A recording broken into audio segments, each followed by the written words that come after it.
Hey everyone, welcome back to Signal or Noise. Episode 2, I'm Charlie Bilello, with me Peter Mallouk, and together we're going to talk about markets, the economy, a lot of different topics, trying to help investors separate the signal from the noise. All right, so we got a lot of good topics to go through. Most topical, obviously, today is this crisis of confidence, and that's really what it is. And people are worried about their deposits in their bank. Almost 50% of people are worried. That's the most we've seen since the financial crisis. And why are they worried? Well, this chart pretty much explains it. We had the second, third, and fourth largest bank failures in history occur just in the last 2 months. So does it make sense that people are worried? And what should the average person be thinking about with money in their bank? And while the second, third, and fourth largest bankruptcies happened in the last couple of months, it is important to note that GDP is a lot bigger, the economy is a lot bigger, but nonetheless, these are non-inflation still adjusted, sure. right. Yep. Still, these are huge deals. And the amount of attention they're getting, especially ever since Silicon Valley Bank, which got quite a bit of attention, is really not that much. But it's interesting. I think if the FDIC limits were real, I think investors actually should be worried. I just don't think they're real anymore. So if you look back at 2008, 2009, when a bank went under, you had a bunch of problems. The government came in and wound up bailing out shareholders in some instances. People that invested in the bank, loan, and even people that lent money to the bank. Well, what's good this time is when a bank is failing, everyone that owns stock in that bank, that stock's going to zero. People that loan money to that bank, those loans are going to zero. And that's how it should be. I mean, if you invest in those things, the government should not be bailing you out. But what we're seeing here is a very clear pattern of government interference to ensure that depositors don't lose their deposits, even if they're way over the limit, which has happened a gazillion times with these three banks. So right. FDIC limits of 250,000, based on certain accounts, those really haven't applied here. The government stepped in, FDIC stepped in, and the Treasury and everyone's working together to get other companies to buy these banks out. You wind up, JP Morgan winds up buying one of these and getting this great client base, and all the shareholders, all the depositors are made whole. And that's probably the world we should be in, Charlie. I mean, I know some people are like, well, God, if you deposit money in a bank and the bank goes under, you should lose your money. I mean, do we really want to live in a world where we're expecting, like, I can tell you, my mom, the teacher, and my dad, the doctor, they're not researching the balance sheet of their regional bank, right? And if we're going to go to that world, everyone's just going to put their money in the top four banks, and we're not going to have any other banks. And so I think that's where we're heading, to a world where FDIC limits are a lot higher, or there's some sort of formal policy eventually developed to make sure depositors are always protected. Yeah, that makes a lot of sense. The counterpoint would be that most people don't have to worry about this, right, at all. And we're really just talking about wealthy investors and businesses. And obviously people work for businesses, so that's the concern. But if you look at data from the Fed, you have the median bank account balance just $5,300. If you look at the average, 41,000, that 250,000 isn't in place. So if you look at that survey, something doesn't add up there, or either it's an education problem. Many people are worried really for no reason. They're under that. And as you said, the three banks that failed, even if you're over that, so far you've been okay. The question is, at some point, are they going to let the depositors take some hit? And historically, it's not a total hit. I think there's this extreme notion out there that these depositors are going to lose everything, right, if the bank were to fail. And that would be a very low probability event, because you're not only going through the equity at that point, you're going through all of the bondholders, which is very unlikely. And then after everything else, depositors have first priority, right? So they're going to be the last ones to take a hit. They could take a hit if they're well above that 250 historically. But the question is, this fear that is in the marketplace today, it's causing angst. It's obviously not a good thing. In a perfect world, people wouldn't have to worry about it at all. Even above 250, you'd say, I have money in my bank. Why should I have to worry about it? But the moral hazard argument, I think, is a strong one. And that if there's no sense of risk at all, then that might encourage that bank to take additional risks. So here are three options. You tell me your thoughts on which one is the best one that people are floating around. The FDIC is talking about raising that limit. A lot of people are saying just extend it, do unlimited insurance to clear the question for the next bank. So right, there's many banks now that are right on the cusp now, right, of failure again, because there hasn't been an explicit guarantee, right? So we don't know that they'll be treated the same as the second and third and fourth largest bank failures. And so there's that concern out there. So do you do one of those two, or do you do what they're saying, do different deposit ceilings for different accounts? What do you think? I think they're going to come up with different deposit ceilings for different accounts. And I think they're going to make the larger accounts somehow pay for some of this protection, right? Directly or Yeah. indirectly. And that's probably the right thing to do here. Yeah, I agree. I think what people should do when you open an account, I think there should be a box that you check. You either say you're under the 250, okay, then you're okay. If you're above the 250, then you have the choice. You can purchase it directly from the FDIC. This insurance, this is the rate. It's a higher rate if it's a bank with more risk. It's a lower rate if it's a bank that has less risk. And then the onus is on you. Like, we have a limit. This is what it is. You don't want the insurance, then you were fully aware of that. And those products exist today. It's just that very few people are using them. I guess it's not as easy or transparent. And then they claim, well, I didn't know, right? Like, I have business has hundreds of millions of dollars sitting in this bank. And they said, I didn't know. I didn't know this was going to happen, which of course nobody does. So I think the big reason, right, Peter, why you can't just do unlimited, or shouldn't, in my view, is that there's a cost to that, right? And there's an unnecessary cost that we all will have to bear when most people aren't going to be anywhere near that limit. So why should they be paying that? So the banks, this notion that the banks should just be assessed a higher fee, right, to raise the limit or make it unlimited, okay, that's fine. But what are they going to do? They're going to pass that cost on to consumers. So hopefully they'll do one of these and won't just leave it in limbo. I think the Janet Yellen comments have been done more harm than good, right? Where she's saying, sure. well, if it's a systemic risk to the system, then we have to bail it out. But if it's not, well, what rises to the level of systemic risk, right? Does PacWest rise to that level? The depositors there don't know it. And amazing to me, when I looked at the financials after the last quarterly report, which freaked out a lot of investors, there was 8 billion still out of 28 billion uninsured. So what are these people sitting there above 250 in this bank? What's the incentive for them to keep their money there? I can't personally understand it, when they could just go to a too big to fail bank, or they could buy treasury bills yielding 5%. Would you, as a business owner, keep your money, keep tens of $1 millions, knowing what you know? Probably not, right? So until we do something like this, to me, it's only a matter of time, whether it's PacWest or another one, where you're going to see another bank that fails.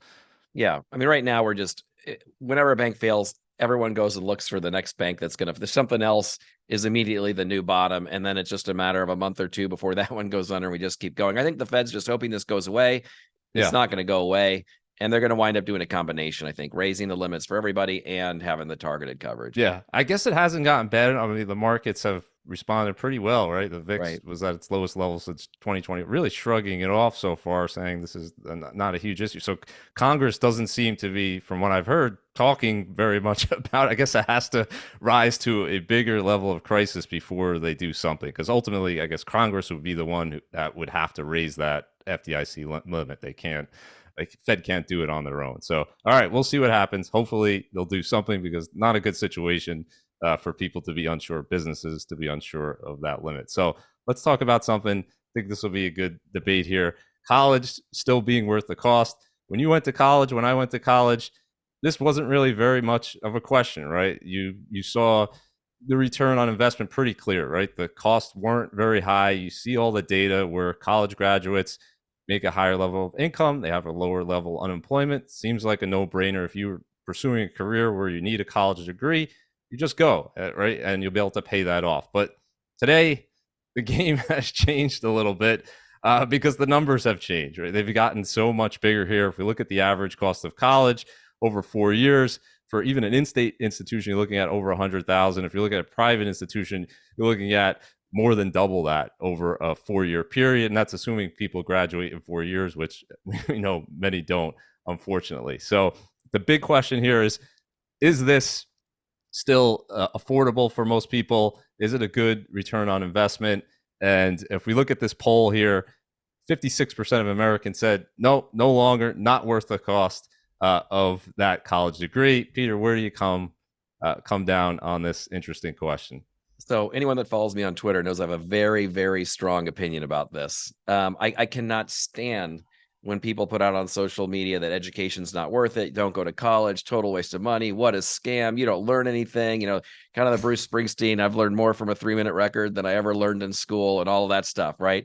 Yep. Totally ridiculous. If you take 100 people that have a college degree and 100 people that do not have them, the 100 people with a college degree have a very high probability of making significantly more income every year for the rest of their life than the people that only have the high school degree. The college degree is very, very meaningful. It's the single biggest indicator of differentiator of income among groups above everything else.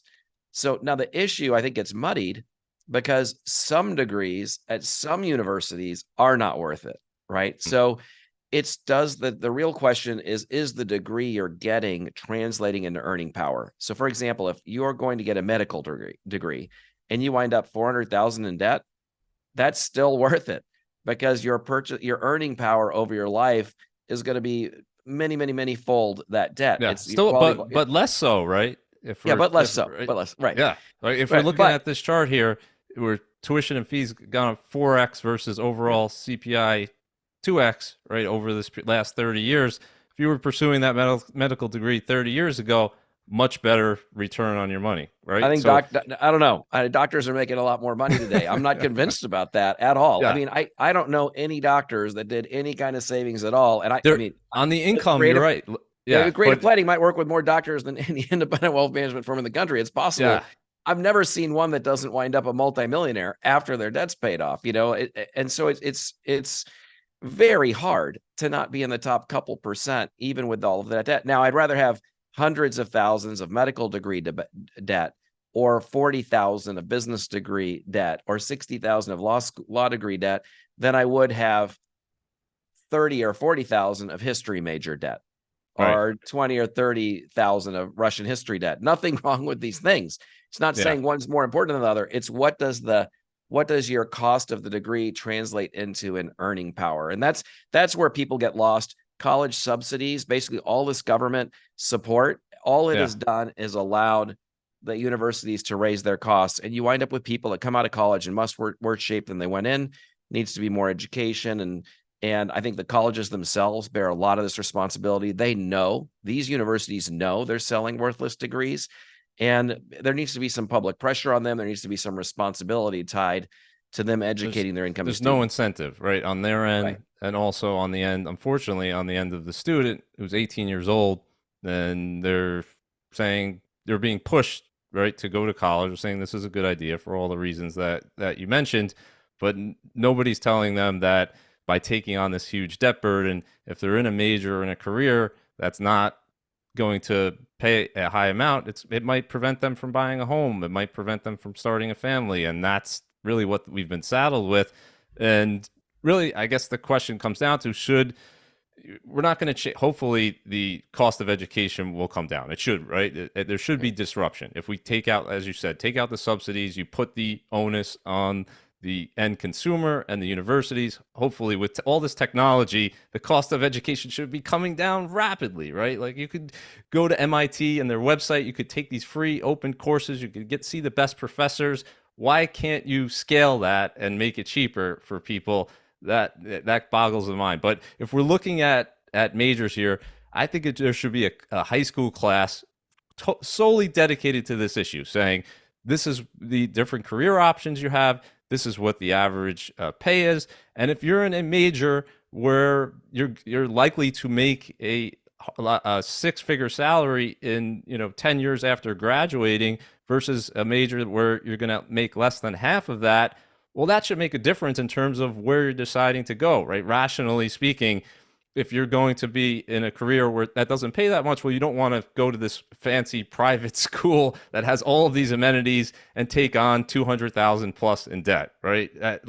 You could go still pursue that career if that's what you want to do, but maybe you go to a community college, you go to a state school, you find a cheaper way to do that. And right now, there's simply isn't anyone telling them that, and there isn't much incentive, right, for the university to tell them don't come here to do that, or for the student, because they don't see that cost immediately. It's, as you know, taking on debt, you only see that cost later. That's right. Total scam. We don't even need a whole semester on it. We need like a two hours. You know what I mean? Like there's Yeah. a wonderful opportunity here for somebody to create an app or a website that basically says, put in this degree and the cost of it from this university and see what it's worth compared to the same degree in other places. I mean, this would be an amazing app. Somebody please run with that and go make Yeah. millions of dollars. I think what's interesting about education is because of US News and World Report starting to rank universities on how few people get in, right? That we've created this scarcity thing where we're treating them like Prada bags, right? That we're so proud that all these people don't get in to learn from the best teachers, or it's Right. ridiculous, you know. And especially with as focused as the world seems to be, especially coming out of universities, all the talk about fairness and all of these sorts of things. This is the most unfair system that exists in the United States today. It's incompetent. Like to your point, the Yeah. incentives are not aligned. And So look, how? the Let me best. ask you. How about this notion that and there's always a debate on this, but that it should be free, and anyone who wants to go anywhere, it should be complete. What are the obvious downsides with that that Well, approach? I actually think, and I actually think that if you had, and a lot of states already have free university, but if every state had like one free option, I don't think there is any question. And before like anyone's head explodes, I mean, somehow we pay for kindergarten and grade school and middle school and high school, and the world goes on, right? I don't think there's any question if there was that option, and it doesn't have to be four. We can have a 3-year degree or whatever it is. I think if Hmm. we have that option, I think we're going to make that money back from the prison systems and everything else that exists today. Now, I don't think college should be free, though. I think that we need, as in all colleges, right? People, this is a free market economy, and people should have a whole bunch of different options and charge whatever they want for it. I Right. just think that the incentives, to your point, are not aligned. The education for 18-year-olds coming out of school, yeah, a business degree at a pretty good university is going to be worth a lot. If you're thinking about a history major, you might be better off going to trade school if you're only thinking about earning power, right? And so there's just Yeah. not the logical thinking around what am I getting for where I'm going. I think that would be the biggest downside if you're subsidizing it. Number one, if you subsidize the whole, then it becomes almost worth less, right? And then Yeah, there's really no incentive to decide whether to go to college versus pursuing a trade. As we know, plumbers, electricians, carpenters, we need these people. They're yeah, doing extremely well today because there's a shortage in this. That should be presented as part of an option, and for many people, that is a great career option. And we don't talk about that enough. We kind of say, well, college, it's the only way, and somehow all of these other jobs are going to get done. right. And they require education, just a different form of That's education, right. right? So That's just right. saying that going to a university by itself is going to be a better choice for people, not so much. So if you the problem with subsidizing, well, then you remove that choice, you remove that incentive to pursue what would be the best option for you, right? Because you're Right. saying I'm subsidizing this versus you have to pay, let's say, to go to a trade school, or you have to be an apprentice or do it. But why not make it a level playing field where people understand all of those options? I think that's the best thing. And then we're going to save the college cost debate and how to reduce that for the Supreme Court ruling, which will be Yeah. coming soon. And I have a lot of thoughts on that. I know you do as well. So let's save some of that for that. But hopefully, 18-year-olds will be watching this and think more about not, they don't have to know exactly what they're going to do, but they should think twice before taking on a huge level of debt without knowing, especially if they don't know what they're going to do and they're not going to have a career that could, or will be a career that would make it difficult on their life to pay it back. And people should give real world examples, right? It's very easy to find many of the examples of people saddled with this debt. So let's move on, talk about diversification. It's known as one of the only free lunches in markets, right? We all should practice forms of diversification because you tend to see a better risk adjusted return. We can't predict the future. Don't put all your eggs in one basket. We know every year a different asset class is the best performer, worst performer. No one can predict that in advance. So if you have a portfolio with a mix of assets, you tend to be better off in the long run. But we don't live in the long run, Peter. We live in the short run. And the last 10 years, if you've had a diversified equity portfolio, it's been a challenging time, right? And so, how do you reconcile that if you're an investor? You have this position, you're diversified as you should be. How do you reconcile that with the idea that you can go this long, 10 years plus, and receive a much lower level of return than if you just concentrated, did the home bias that you weren't supposed to do on US equities? The great thing about diversification is you never have to apologize for a portfolio blowing up, but you always have to apologize for some position in the portfolio, right? Yep. And it's international versus the US is like Hershey's versus Nestle, right? It's really hard to tell over what period of time what's going to do better, but and we know over the very long run, international and US do about the same, but they have these long periods of time where one outperforms the other, just like we see in the Yeah. small cap, large cap space. And to your point right here with this graph, we're at one of those peak differences between Long US. time. That's Yeah. right. Yeah. So it's 15, almost 15 years of US outperformance. We've never seen that before. And that's the markets, right? They constantly do things that we haven't seen before. And I think from a US investor's perspective, if you're just looking at the last 15 years, of course you would say, uh, there's no reason to invest anywhere else. I've got this better return. But the way I come about it, the way I look at it is diversification first and foremost is just an exercise in risk management. And it's risk management and humility. The humility part is saying, well, I don't know, is this going to come back down and mean revert? Is it going to continue? I wouldn't be surprised if it did either. But in the case that it does mean revert, which historically it's done in the past and we're way past those extremes, I don't want to be fully invested in something where we can have a situation like this where we saw from 2000 to 2009, 10-year period, S&P 500's down and all of these other positions in your portfolio are up and doing better, right? So that will that happen again? You and I have no idea, but I guess diversification is the only way to protect you against that type of outcome. Yeah, and I think there's stories behind these graphs too, like the big tech revolution really driving, and that those happen to being US centric companies. Like the typical creative planning client, their biggest positions are Mm. Apple and Amazon and Google, and that's because our clients' biggest positions usually large cap US, and that's the Yep. biggest part of large cap. I mean, Apple itself is what 7% of the S&P 500 today. I mean, Yeah. so there's a lot going on in that graph, but all of your points stand, which is we don't know what's going to happen in the future. And there are very, very long periods of time where the US underperforms. Those days will probably come again. Yeah, and yeah, absolutely. Looking under and seeing the reasons for this is a good point because it's really been a growth tech story, right, over the last decade plus. We saw that, of course, in the 90s as well, leading up to 2000. And then we saw the benefits of having something else in the portfolio, whether it's value or international, which tends to be more value focused. So many different factors, but you can understand how a person would say, it's inherently risky, right? It's what you know is these U.S. companies. These are ones you've heard of, and we assume that they're going to be the leaders of the future, right? It's hard to imagine a world where Apple, Amazon, Google, right, all the products we use every day won't continue to be the leaders. But everyone thought that at every point in the past with IBM and AT&T, right? And they couldn't foresee something new coming in, whether it's U.S. or international, and that's the whole point. Because you can't foresee that, you diversify your risk. All right. So let's end signal or noise. What is the saying that's been going around as it does every single year? It's you can't get away from it, but let's just put it to rest here. Sell in May and go away. I don't know where you're supposed to go, but go somewhere. Every single year we hear this. Is there any signal in this seasonality that people love to talk about? I think it surprises people that the market still goes up in the summer months on average, despite all of these headlines that come out. This is another classic, just noise. Most stuff is noise. This falls right in that camp.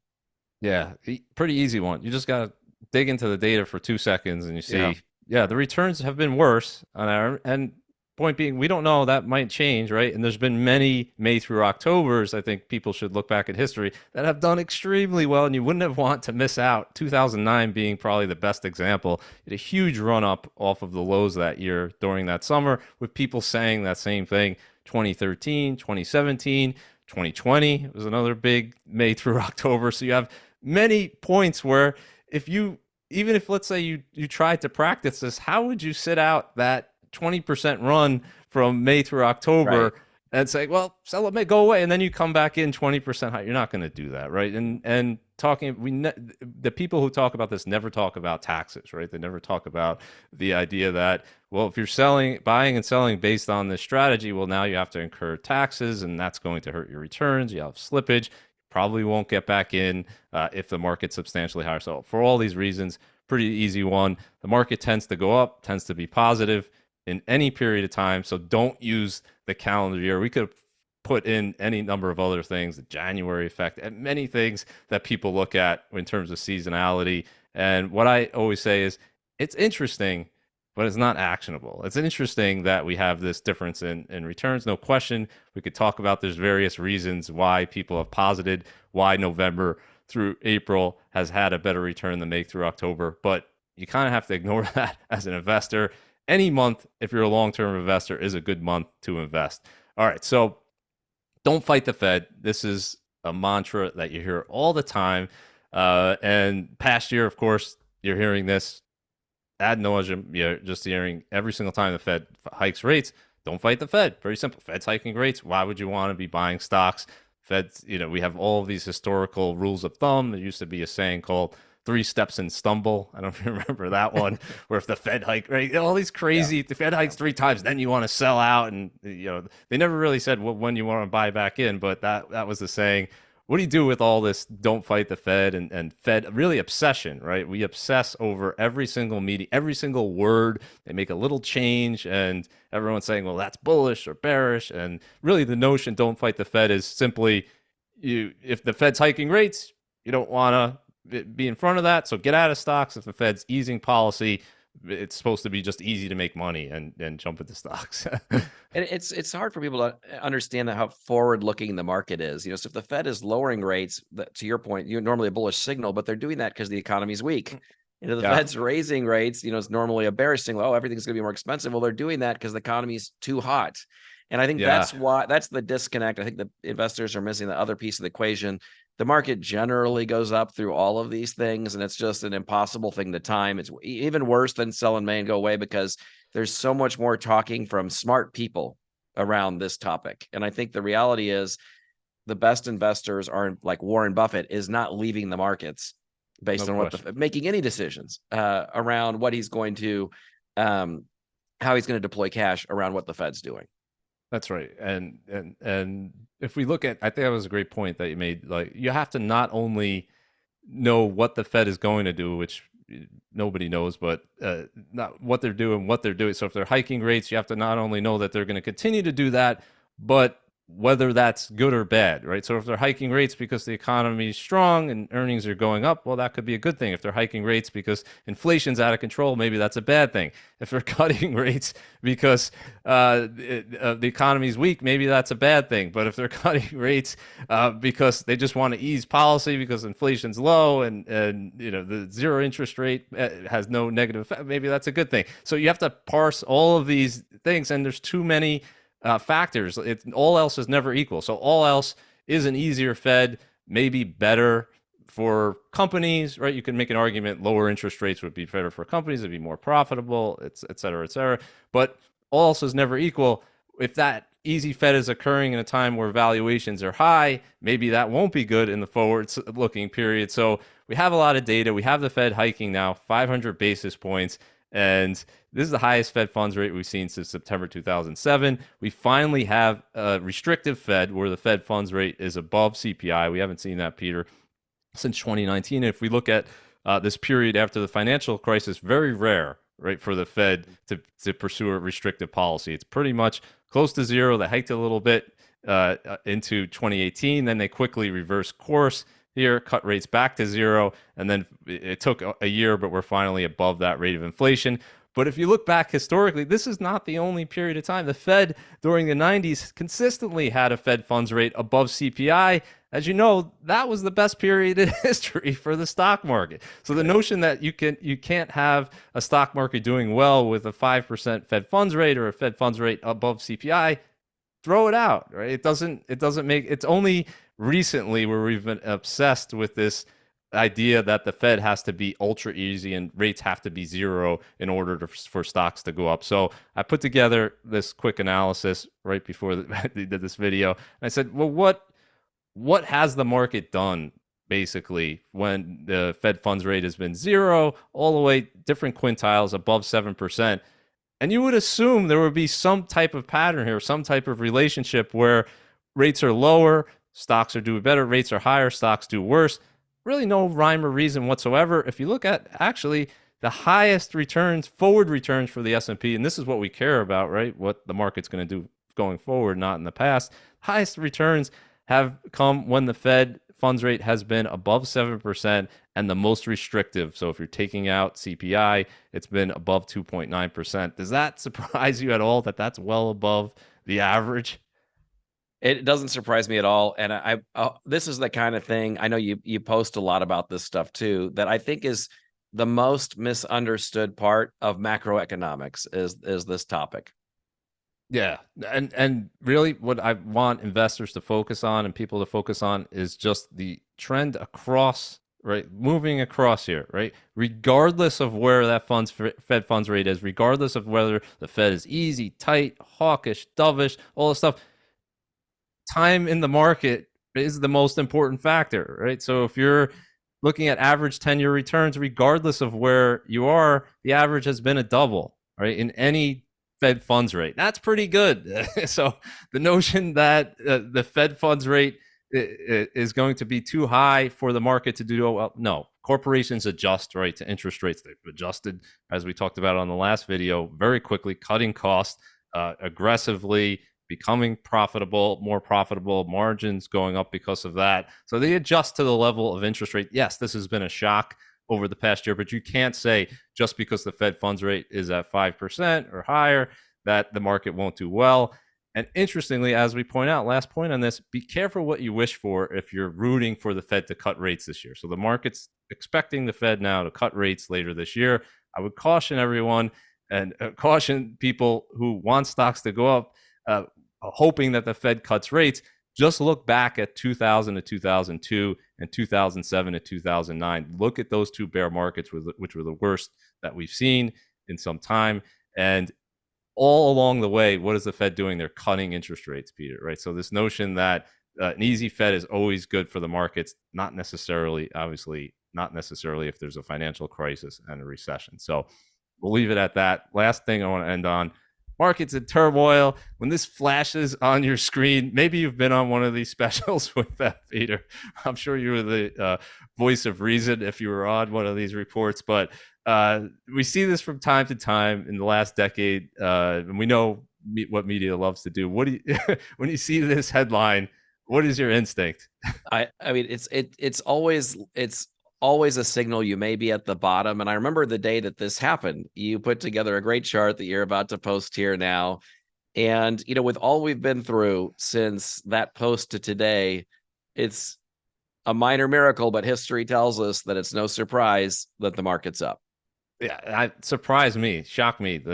So we had that 20+% bear market, and May 5th last year, markets on a total return basis up 1.5%, and they only started doing this in 2010. So we have a short history here, and obviously not enough data points to say there's any signal here. But what I would say is, all else equal, if the media is trying to scare you out of the market, it's a better time than just some random period. So I'm going to say there's some type of signal here. It doesn't mean you're guaranteed to be positive, but if you're a long-term investor or even a short-term trader, I'd much rather see this special report coming on. I mean, 2020, they read it pretty much every day, right, for a series of months, and the market just rallied, right, in spite of it. If I had to use something as see. a buy signal, I would definitely use this over the Fed cutting rates.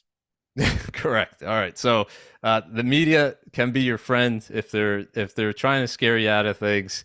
Then always look to go the other way. And if you have extra cash that you're not going to use for 20 years and you're waiting for some type of signal, there could be worse signals than the markets in turmoil. All right, Peter, we cover a lot of ground here. I think that's a good place to end. Thanks everyone for joining us. For more content, as always, subscribe to the channel. And we'll see you next time for episode 3.